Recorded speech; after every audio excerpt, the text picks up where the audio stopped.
continent in a city.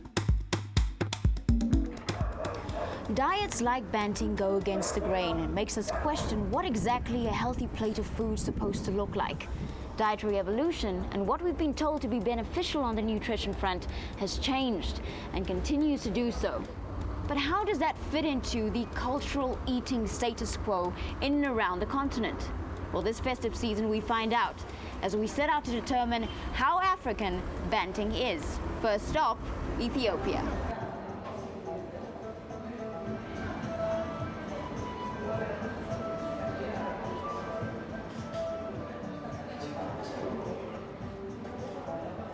An Addis Ababa sign in Johannesburg North. Accent pillars, coffee pots, and no cutlery. Far from the backdrop of stereotypical starvation, antiquity tells another story, one of opulence, kings, and at least one queen. Central to Christmas in Ethiopia? The food, of course.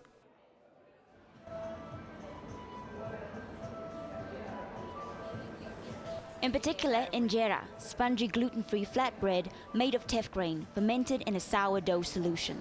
So every household, they have this mitar. It's made out of clay pan as you see it.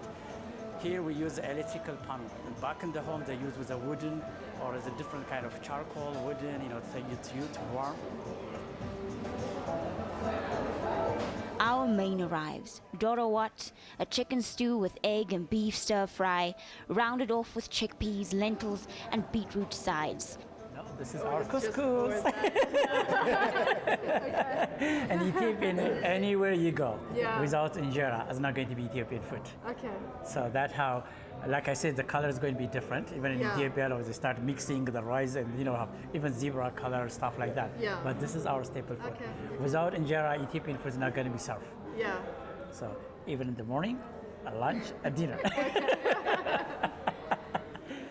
And for dessert, there's coffee. How does it fare against the banting criteria?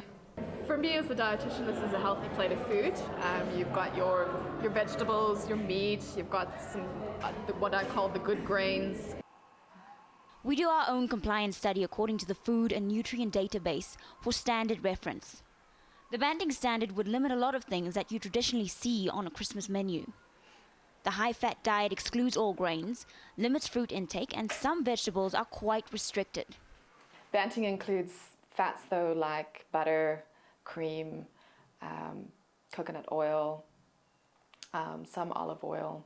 Small amounts of dairy are allowed on the banting diet, depending on what your sort of goals are. The fat content of this meal, though, is quite low in terms of banting. As far as the Ethiopian dish is concerned, from the banting perspective, it would be thumbs down. Our Ethiopian Christmas menu scores a 30% compliance. 3,496 kilometers away, our food journey takes exactly 10 minutes.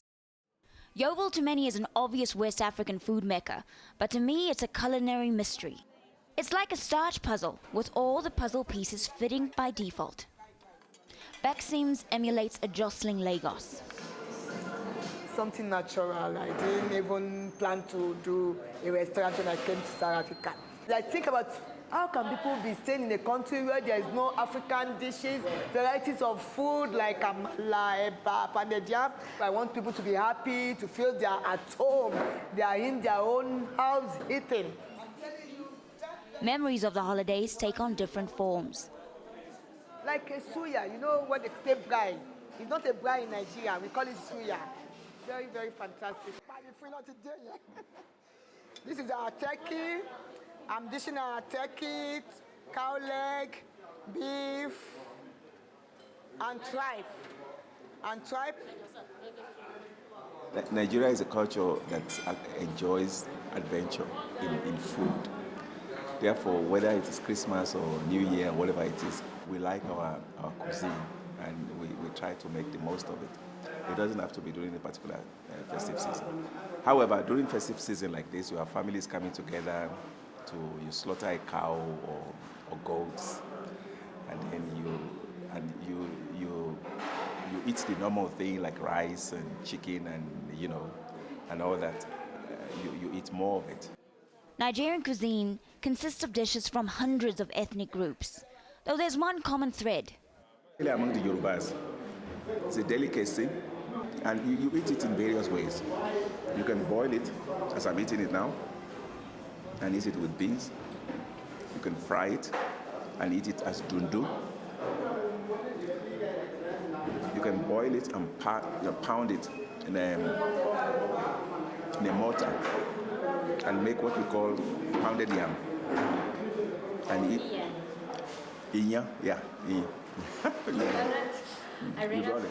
The carbohydrate content of a Banting diet can vary from anything from about 25 grams of carbs all the way up to 100 and even 200 if you're like an active sort of sports person. In terms of vegetables, that's about half a cup. Nigeria scores a 10% compliance to the Banting standard.